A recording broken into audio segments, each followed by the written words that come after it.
Good morning, everybody. We are here. This is Lizzie and Justin live on Facebook at 9 o'clock on a Sunday morning in October. And we are, as usual, really glad to be here and reflecting on the source that Justin's brought for our conversation today. It seems to me that what gets said here is a very particular conversation. And I'm feeling really grateful for that. Like has a quality of indirectness about it, that it can reach us in a different way than normal conversations. This is how I'm experiencing it. And I'm just really in appreciation of the kinds of sources that we choose and the kind of conversations we want to have. I feel like they don't happen particularly ordinarily elsewhere. And I just want to say how grateful I am for that and to welcome you as well into the conversation with us. I think that's part of it for me, is that this is a conversation between us now, Justin and I, and you're in it too, wherever you're listening now, whether you're driving along or in bed or walking or cooking a meal or whatever the way you listen to this is, you are here with us, really. And the intention of these conversations is that they reach into the world in all kinds of ways. So thank you for being here, and thank you for being the world into which they reach, because it is a reciprocal relationship. So we are so grateful if you ever contact us, tell us what you think, contribute to the conversation on Facebook, or leave a review for us, or whatever you do, or email us, whatever the thing is. We're always so grateful, and we share everything that each of us receives as well from you. So don't think that we're like famous people or something who wouldn't email you back, or we're just really ordinary and get excited if this is meaningful to anyone, and you communicate that with us. So if you ever feel like you want to reach out, please do, either on Facebook, or you can go to our website, wearethirdspace.org, and find out more about us and the other things that we do. But I think I just want to begin by being just very grateful for the nature of these conversations, and grateful to you, Justin, for picking this particular poem by the amazing Rosemary Watola Troma, who has her own Facebook live broadcasting system. So if you go to her page on Facebook, I think it's every day, she reads a poem and she discusses it with you live and talks about it and brings things to life in all kinds of beautiful ways. So we would love to send you her way as well, if you can find a minute to find her. Her name is at the bottom of the source on Facebook, but it's Rosemary Watola Troma. And she's a very lovely person. She may be listening. So Rosemary, if you're listening, hello and welcome. And we're so glad that you are you, and things like this come through you and get gifted to us for our inspiration and conversation and being led into these places. So thank you. Thank you for all that, Lizzie. I want to say thank you to Rosemary as well, who I'm pretty sure will be listening to this. What a gift to be able to share your work with people. It's very nice to be able to say thank you to you directly for the depth and the aliveness of your writing. And I wanted to, of course, add my welcome, Lizzie, to everyone, to your full and warm and wide welcome that you just made. And I want to add one other thing to it, which is one of the ways that we're finding that people get involved in this conversation is by sharing it with other people. And I think, Lizzie, we so often find that we end up in a conversation here that has wider ramifications for our lives. And so often I want to share what we're doing with other people who I know. Oh, listen to this. There's something here that could be really important. So, of course, you're so welcome to bring the whole project or particular conversations into the lives of people you know and love. It's a wonderful way of entering into maybe a conversation that's not the ordinary one that you would have. And that, in fact, is the topic of Rosemary's poem that we've chosen for today. So you can find the poem, as Lizzie said, on our Facebook page. You can also find it on turningtowards.life. And of course, then head over to Rosemary's work and find out about her if you want as well. And I'm going to read it, and Lizzie's going to read it, and then we'll talk. So what I'm going to suggest that you do if you're listening is see if you can, if you're in a position to pause and to let this in.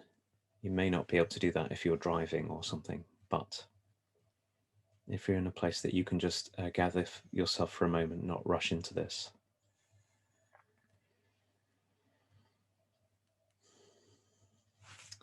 In every conversation, there is a table made of listening. Sometimes the tables are beautiful, solid, clean, the kind that can support anything you put on them. Sometimes they're like the TV dinner trays of my childhood, a little rickety, but they'll do if what's put on them is light. Sometimes they're so cluttered that whatever's placed on their surface is almost immediately lost.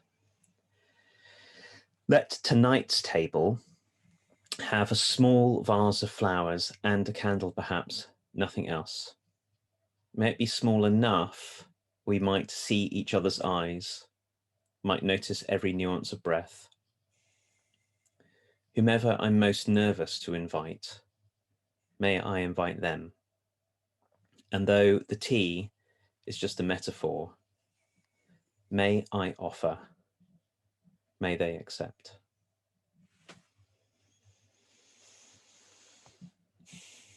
In every conversation, there is a table made of listening. Sometimes the tables are beautiful, solid, clean, the kind that can support anything you put on them. Sometimes they're like TV dinner trays of my childhood, a little rickety, but they'll do if what's put on them is light. Sometimes they're so cluttered that whatever's placed on their surface is almost immediately lost. Let tonight's table have a small vase of flowers and a candle, perhaps, nothing else. May it be small enough we might see each other's eyes, might notice every nuance of breath. Whomever I am most nervous to invite, may I invite them. And though the tea is just a metaphor, may I offer, may they accept. Thanks, Lizzie. So one of the reasons I brought this, I so wanted to bring this poem in, is because I think this has been my life's work so far, has been finding out how gradually, step by step, might be possible to have a table between us when we're listening to one another that's actually able to hold whatever comes and not get in the way. And I can feel, Lizzie, such long periods of my life where I think even like the beginning of this poem would be so challenging for me, even to imagine that there might be a kind of listening that we would have between one another where it was possible to bring whatever was called for to bring and the table would support it, would have been unbelievable for me. I think for so much of my life, and I suspect this is true for many of us, we often only get to encounter the second and third kind of table that Rosemary talks about, the one that's rickety and can't really hold that much. It will kind of do, it will get us by. We can live a long time in life with rickety kind of listening between us, but somehow it's not firm enough for what really matters to come. Or we live in a kind of conversational space where there's really no room for anything to come. Whatever gets spoken sort of falls off the table as quickly as it's on there. And the part of it that I think is most of this that is most resonant for me is to see how much of this has been and is my own work of learning to be a person who can do my part in laying out a table that can hold anything. But a lot of the time, what goes on in conversations for me when they're of the first kind, yes, of course, it may have something to do with the other person. Of course, it has something to do with the other people involved. How could it not? But really where it starts is, am I willing to play my part to lay out the ground that things can stay here and I won't knock them off and I won't cover them up and I won't smother them? And that can really take a ton of courage to be that way, to be a person who can lay out a welcome.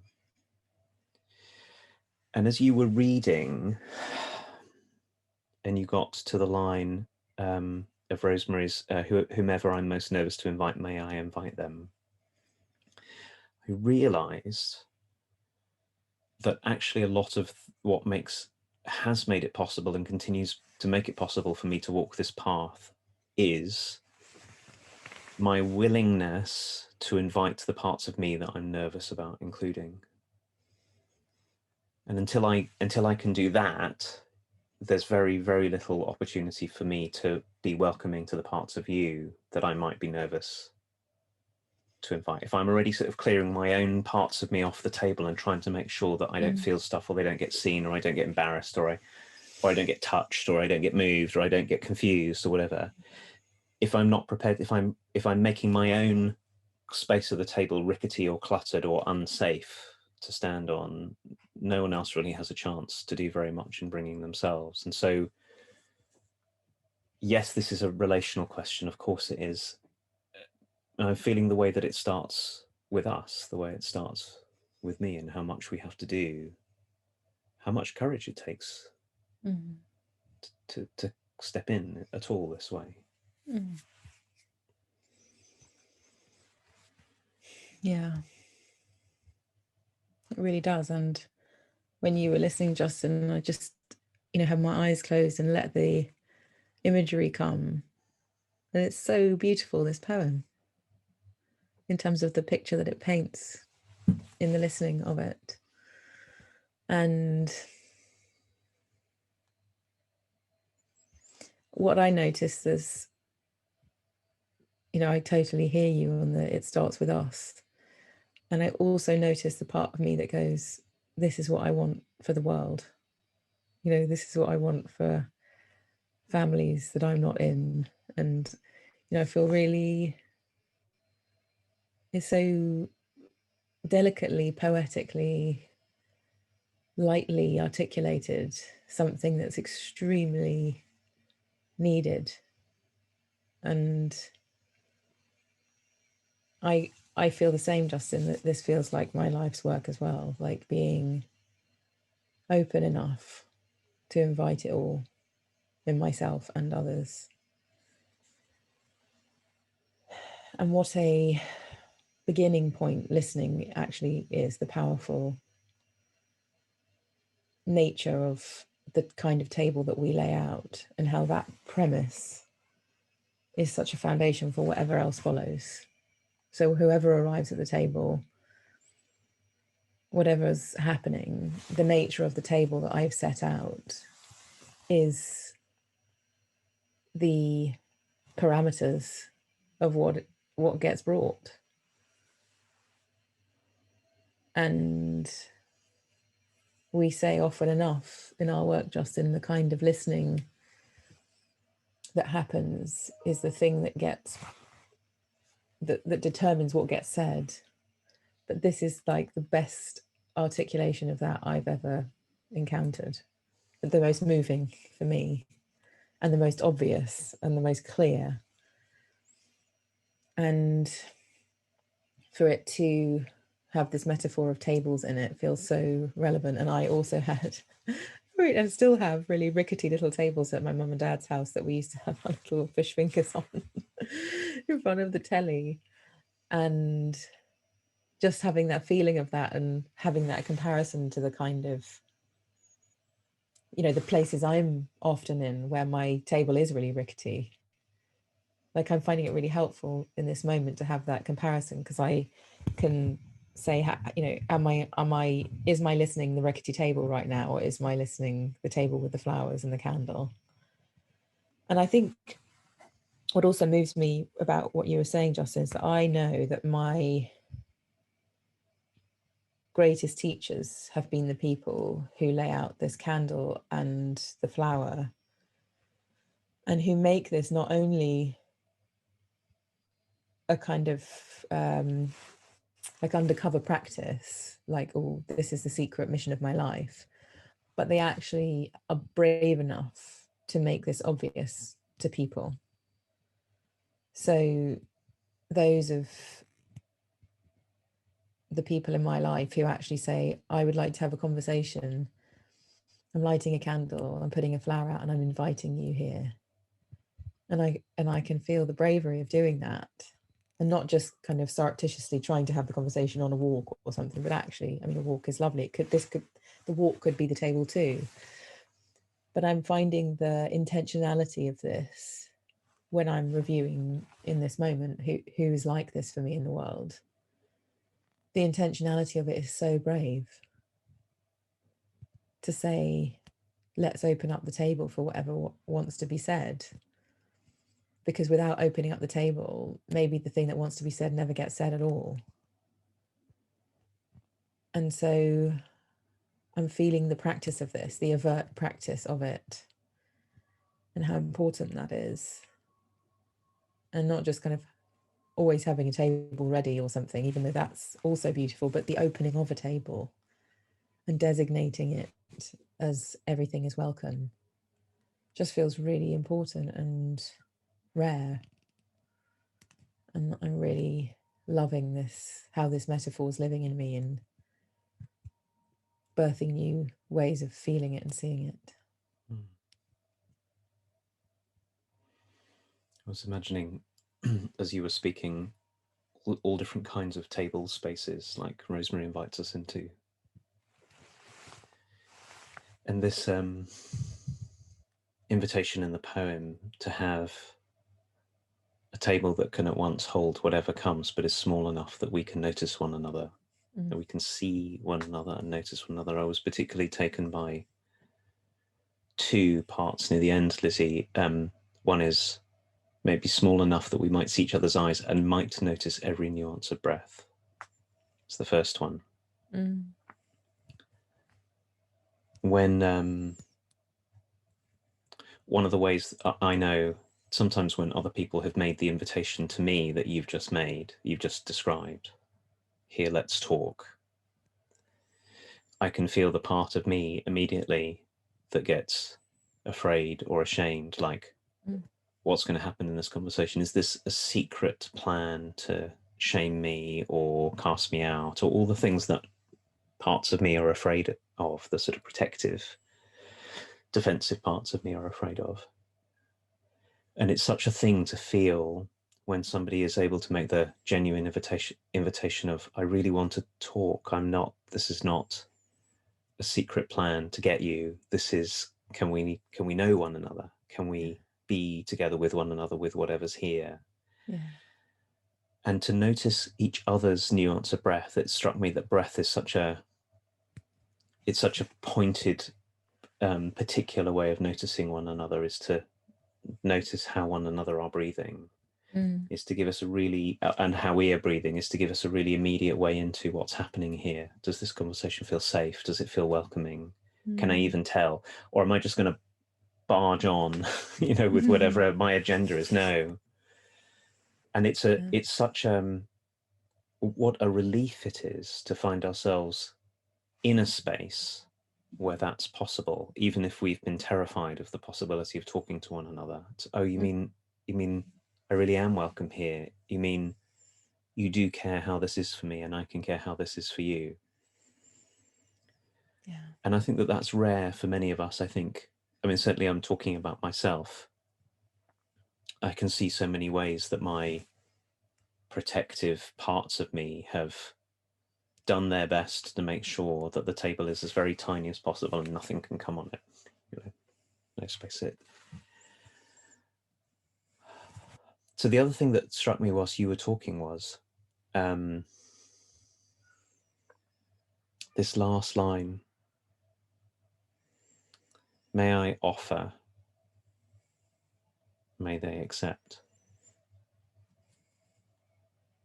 How different it is to enter into, to be intentional about a conversation with one another that's an offer, not a demand, not an order, not a way of getting something, but an offer. I would really like to speak with you, Lizzie. I would mostly, I think maybe the way to say it is, I'd really like to listen to you. I'd really like to hear you. I'd really like to understand and to know how this is for you. And I'd love to be able to say how this is for me, and then together we can find out what, where, how next. That the quality of offering, rather than trying to have our conversations be, or at least this kind of conversation be, a way that we get someone else to be the way that we want them to be. That's the thing which I think takes proper courage, and courage in its fullest sense of being an act of love. There's something extraordinarily loving about being able to do our part to make it possible for us to have the conversation that's here to have, whatever it is. And it might be the most delightful, life-giving, exhilarating, world-opening conversation we've ever had, or it might be difficult and we might be tentative and who knows. But either way, the quality of offering,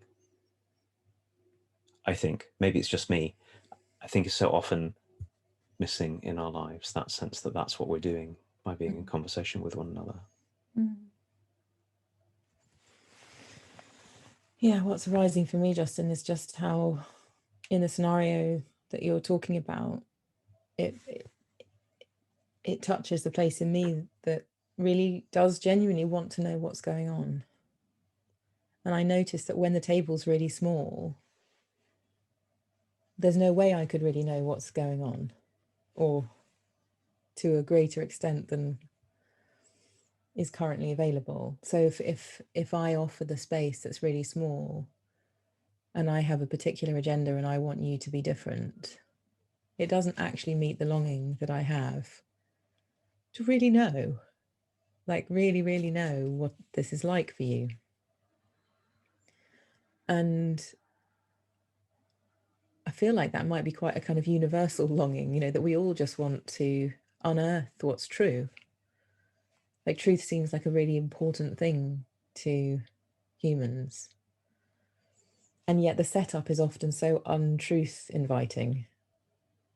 The setup of our listening is often so bounded that there's no way that we could hear anything other than what we're looking for in the kind of parameters of what we're looking for. So if I go in with an intention that's quite small of yes or no, for example, that you could only give me a yes or a no, what I am afforded, what I'm given in terms of the underneath of things is nothing, very, very minimal. But if I enter in with a kind of openness that there might be yeses and nos in there, but there's way, way more than that. There's feelings, there's wonderings, there's fears, there's all kinds of things. And out of that field of complexity, quality actions can take place rather than uninformed ones or narrow viewed ones. So I'm feeling this really big kind of field open up, I guess, like a space open up that opens because of the agenda or the size of my own listening that I enter into a conversation with. So when you're talking about may I offer and may they accept, the intentionality of my offer feels so what's the word? Like that's going to determine whether and how it is accepted as well, especially if I don't have to accept. Like, how do I make an offer that's an invitation to be taken up rather than one to be frightened of or to be. So what is it in my offering of the conversation that has the table be the kind of table that people want to sit at and people want to be disclosive at, and people find themselves talking in a way that they kind of thought, oh, this happens. Like I've been in taxis sometimes when the taxi driver is this kind of table, and I find myself telling him all kinds or her kinds of things that I remember I got in a taxi once and I was leaving my niece, who I'd been sharing a room with for 2 weeks in this place that my sister had rented. And I got in the car and I found myself like hysterically crying with this person taking me to the airport. And she asked me all about why I was crying and what was going on. And we had this really amazing conversation where I was basically kind of like that kind of crying. And Bo had been crying. So we were, separating, and it was really hard for us. Bo's my niece. And I remember thinking about her and thinking, what is it about this person that allowed me to just spill everything into her taxi? And I feel like she was one of these tables, just really open. And when I was crying, she didn't hand me some tissues and tell me to be quiet, or close the window between her and I or something. But she just said, "Oh, so tell me some more about that, and how beautiful that you miss each other that way." And she's just really curious. And I feel like these kinds of tables appear in like really beautiful, unexpected places as well. And that gives me the kind of, I suppose, the pointer, the reference point of what it might be like for me to be that for people too. I too have had some of my most moving conversations with people driving taxis. And it strikes me that none of us has to be a person who's taken up talking and listening to one another as our profession to take on this invitation. That's not at all what it's about. And it also struck me, Lizzie, that there's something here to do with when you said curiosity, like our willingness to be a loving welcome to whatever comes. To be curious is to be able to go, I'll be here with whatever comes, and I'm really genuinely fascinated, amazed, longing to understand, and loving in towards whatever comes. That's what we need. And that a big part of that might be the practices that help us find the part of us. No, that's not even the right way I want to see it. That of us that is not any of our defensive parts or any of our needy parts or any of our get the world in a particular shape part, but is the way bigger, way deeper, loving, curious depth that we are. When we're able to inhabit that part, one of the things that happens is that I think we can start to welcome the defensive parts in us and the confused parts in us and the shamed parts in us when they show up in the conversation, instead of reacting from them and trying to make them go away by shutting you down or closing myself off or clearing stuff off the table. When I can go, welcome, little one, I get your fear here, I get your shame here. And I'm way, way bigger and deeper and wider than that, so that I can listen to, so we have to listen to ourselves as well as to listen to the other person in order to do this. And I also think it calls on us to find a way to be unhurried. So often we're trying to get, one of the reasons it's hard to lay out a table like this is that we're trying to have everything fit into some kind of timetable. Can only have this conversation if it lasts 3 minutes, but not if it lasts 6 or an hour. What it might be to be like the driver of the taxi you talked about, where you've got a bounded amount of time to get from wherever you're getting in the car to wherever you're going, and that's just spacious. Can we be with that with one another? And what a relief it is! What a relief it is to our striving and our longing and when we find that it's someone else's safe ground for us in that way. And then the field between us that we've often talked about, that's when the field in which things arise gets to be established. Yeah. I got thinking about the mutuality in this as well, Justin. I know you said it's clearly like a relational thing. And I'm feeling into the possibility of 2 or more in a gathering at the small enough table with some flowers and a candle and a clear space. And how amazing that is. and how nurturing it is and how needed it is and how it requires a kind of dedication to space and spaciousness and unhurriedness, like you're saying.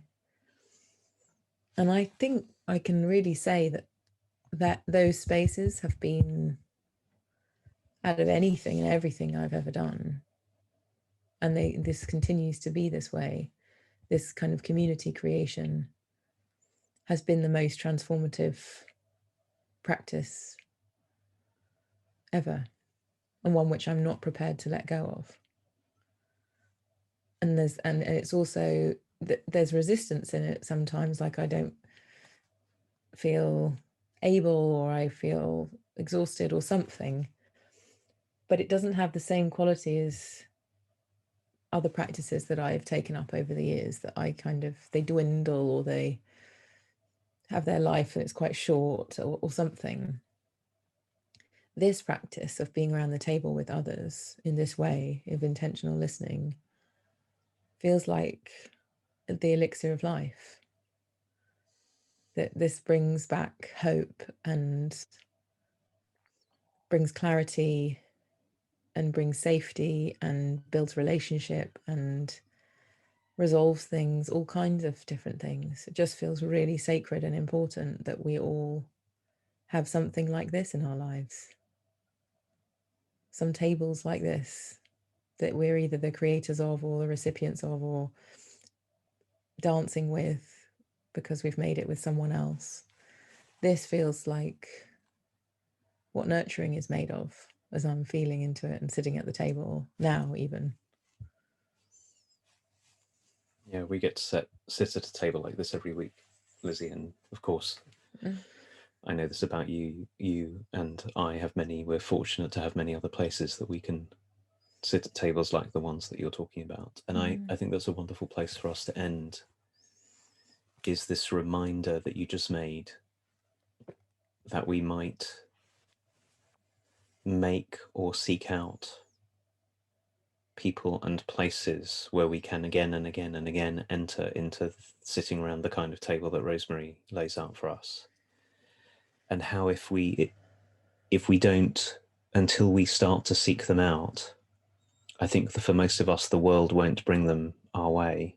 Yeah. Because I know streaming television and scrolling through Facebook feeds and the busyness of work and the practicalities of raising a family and, you know, all the things that happen, the world itself does not often bring us, look over here, in the place that Rosemary's poem is saying, look over here, look over here. And we've got lots of proxies for this, lots of, you know, I know that when I get deeply involved in watching a beautiful film or a TV series or something that really moves me, it can feel like that's sort of partly an answer to this, but it's not. It may be wonderfully entertaining and it may be life-giving and rich, but it's not like being with people. And isn't it amazing that at this time, when at least here where you and I are, Lizzie, it's harder and harder right now to be with people. Yeah. We have ways that we can be with people, like this technology that we're using brings us into contact with one another. So here's to the intentional practice of laying out tables like this for one another again and again and again, because of what you say. It's perhaps one of the most life-giving places we can find ourselves, even if we've not been there for a long time. Well, thank you so much, Lizzie, for this conversation. Thank you, everyone, for being with us. We will be back, all being well, next week. Thank you, everybody. We'll see you next week. Bye-bye.